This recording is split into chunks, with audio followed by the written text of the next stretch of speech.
Pendidikan Agama Kristen dan Budi Pekerti kelas 7 SMP Negeri 128 Jakarta. Pertemuan pertama Salomi Teni Oriance Saldika. Bab 1 Allah Maha Pengampun. Kita akan membaca Alkitab dari Roma 3 ayat 9 sampai ayat 26. Kita akan memuji Tuhan dengan sebuah pujian yang akan kita dengar bersama dengan judul Pengorbananmu Sempurna.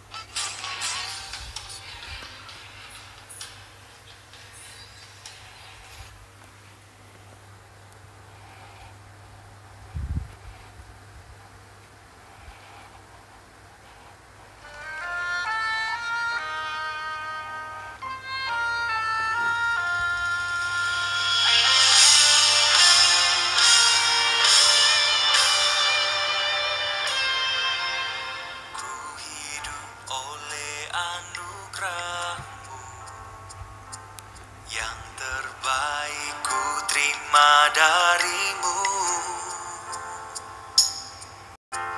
rancanganmu indah bagiku, sebab ku hidup selalu di dalammu. Tiada pernah ku meragukan bukti kasih dan karya salibmu. Kau telah mati gantikan hidupku, sebab itu ku selalu bersyukur. Kasih-Mu memulihkan hidupku, kuasa-Mu membangkitkan rohku,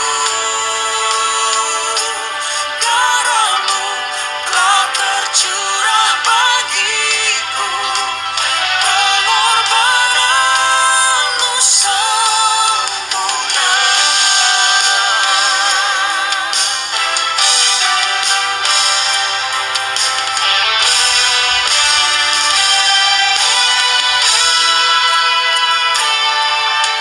Ku hidup oleh anugerah-Mu, yang terbaik ku terima darimu. Rancangan-Mu indah bagiku, sebab ku hidup selalu di dalam-Mu.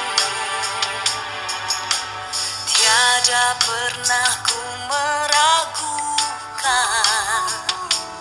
bukti kasih dan karya salib-Mu.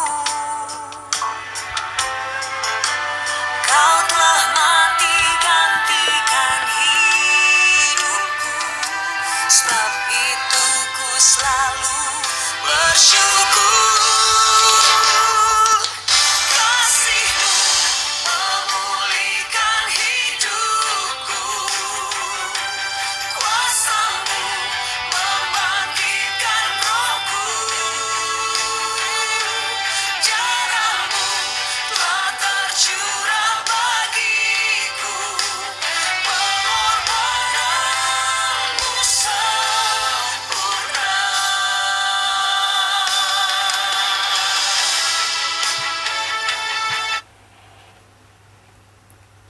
Mari kita berdoa.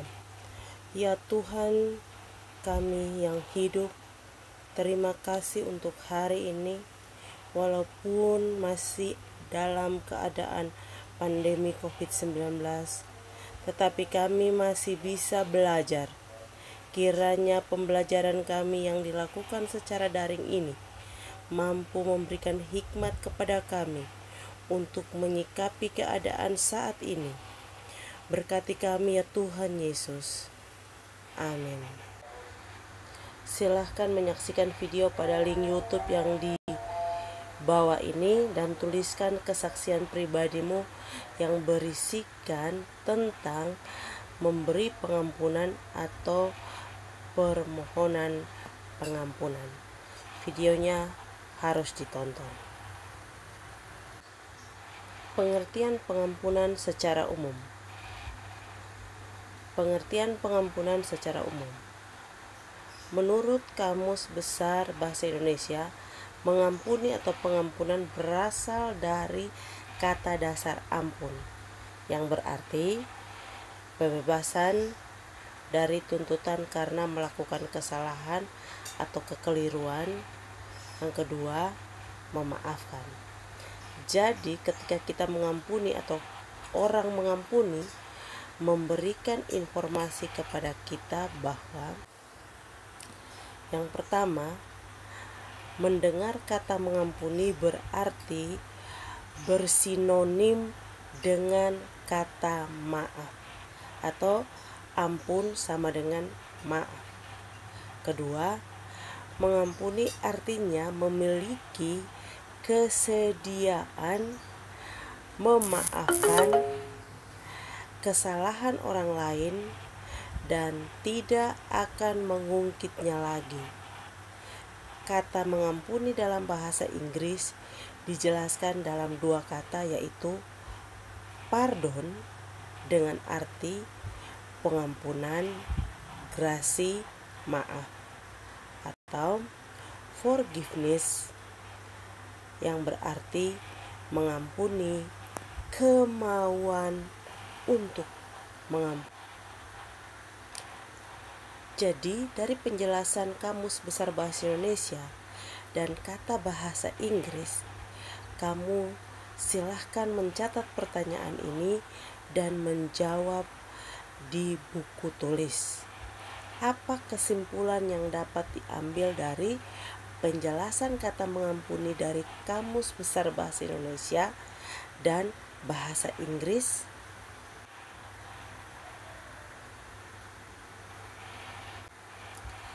Setelah mengetahui definisi dari kata mengampuni, ada pertanyaan lagi.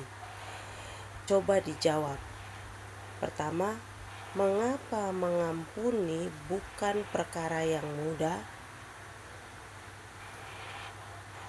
Apa saja hambatan yang membuat orang tidak mau mengampuni?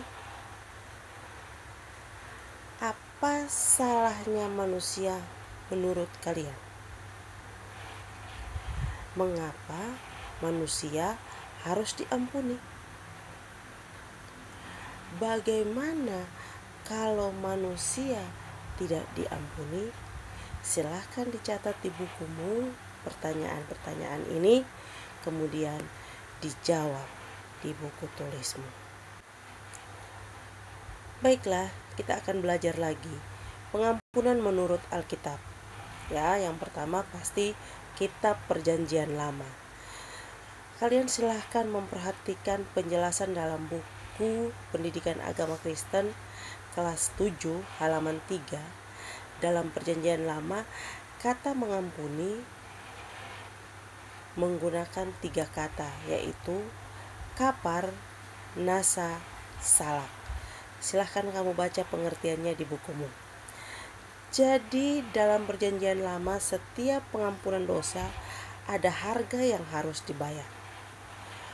Menuntut penebusan. Yang kedua, seberapa besar harga pengampunan yang harus dibayar oleh manusia? Dalam hukum Taurat, hukum dosa harus dibayar dengan darah. Ini menurut penjelasan dari kitab Perjanjian Lama. Ketentuan penghapusan dosa dan seluruh pelanggaran adalah dengan menumpahkan darah. Hal ini sudah diperkenalkan sejak zaman Perjanjian Lama. Kalian silahkan membaca kitab Imamat dan mencatat macam-macam korban yang harus dipersiapkan oleh orang Israel dalam kehidupannya setiap hari untuk bisa terbebas dari dosa.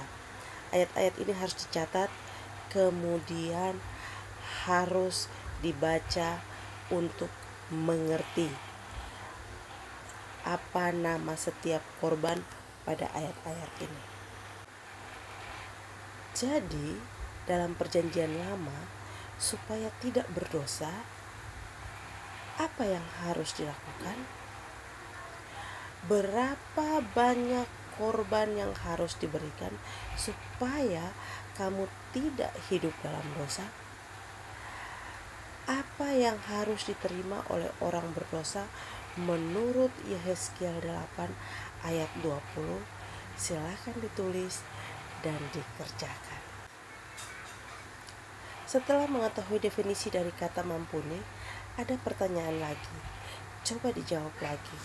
Mengapa mengampuni bukan perkara yang mudah? Apa saja hambatan yang membuat orang tidak mau mengampuni? Apa salahnya manusia menurut kalian? Mengapa manusia harus diampuni? Bagaimana kalau tidak diampuni? Baiklah, sekarang kita akan belajar dari kitab Perjanjian Baru. Silahkan kalian memperhatikan penjelasan dalam buku Pendidikan Agama Kristen kelas 7 halaman 3. Dalam Perjanjian Lama, kata mengampuni menggunakan 4 kata, yaitu apolio, klarisomai, paresis, apesis. Kamu dapat membaca dalam penjelasan di bukumu yang memberi pemahaman kepada kita bahwa ketika kita diampuni, maka darah sebagai pengikat yang sah, apalagi darah Yesus. Silahkan dibaca dalam 1 Korintus 6 ayat yang ke-20. Yang kedua, orang-orang percaya tidak boleh menjadi hamba dosa lagi. Sang Anak telah memerdekakan kita. Yohanes 8 ayat 36.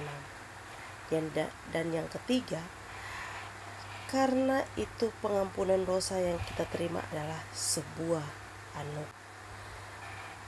Artinya dalam PB, pengampunan membuat orang dapat hidup berdampingan dengan orang lain.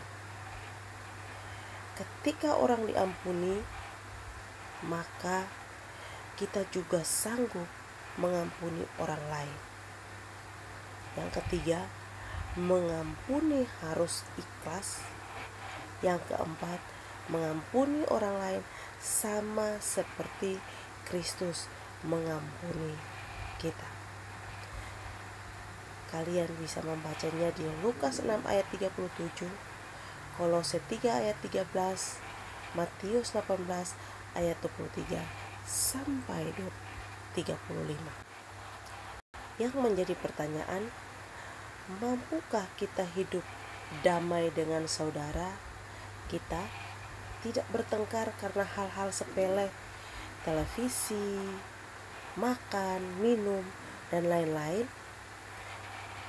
Yang kedua, apakah kita mampu mengampuni orang lain, mulai dari keluarga kita, kakak, adik, mama, papa, tante, om, nenek, kakek? Yang ketiga, sudah ikhlaskah kita mengampuni tanpa bersungut-sungut, membalas omongan orang tua, dipanggil tidak mau menyahut, pura-pura dengar HP, dan lain sebagainya? Yang keempat, bisakah kita mengampuni orang lain sama seperti Kristus mengampuni manusia dengan mengorbankan dirinya? Tuliskan semua jawabanmu yang ada di dalam slide ini dan difoto, kemudian diupload ke Google Classroom Pendidikan Agama Kristen kelas 7. Untuk kelas 7 sering-sering melihat Google Classroom untuk mengetahui tugas-tugas yang harus dikerjakan.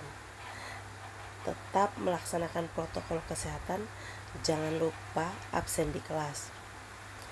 Sekali lagi, untuk kelas 7 sering-sering melihat Google Classroom untuk mengetahui tugas-tugas yang harus dikerjakan dan tetap melaksanakan protokol kesehatan, jangan lupa absen di kelas. Terima kasih untuk hari ini.